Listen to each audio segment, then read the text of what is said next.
They met at a party. At that time, she was young, beautiful, and surrounded by many admirers. Meanwhile, he was just an ordinary man, nothing remarkable. When the party ended, he unexpectedly invited her for a cup of coffee. She was surprised, but agreed out of politeness. At the cafe, the atmosphere between them was awkward. She just wanted to leave as soon as possible. Then, when the waiter brought the coffee, he suddenly said, "Please give me some salt."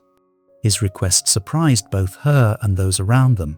He blushed slightly, but still stirred salt into his coffee. Out of curiosity, she asked, "Why do you add salt to your coffee?" He slowly replied, "When I was young, I lived by the sea. Since leaving my hometown, I have missed it dearly. Adding salt to my coffee makes me feel like I'm back home." His simple yet sincere answer touched her heart. For the first time, she met a man who expressed his homesickness in such a heartfelt way. From that day on, they started dating.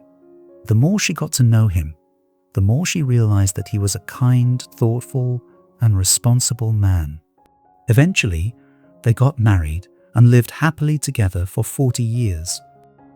Before passing away, he left her a letter. In it, he confessed, "Do you remember the first time we had coffee together? That day, I was so nervous that I accidentally ordered salt instead of sugar. But to avoid embarrassment, I had no choice but to drink it. I never expected that this small mistake would spark your curiosity and lead to our love story. For 40 years, I drank salted coffee, even though I hated the taste.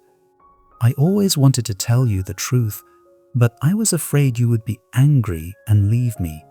Now that I'm about to leave this world, I am no longer afraid. Having you in my life has been the greatest blessing. If there is a next life, I still want to marry you, but this time I won't drink salted coffee anymore because you have no idea how terrible it tastes."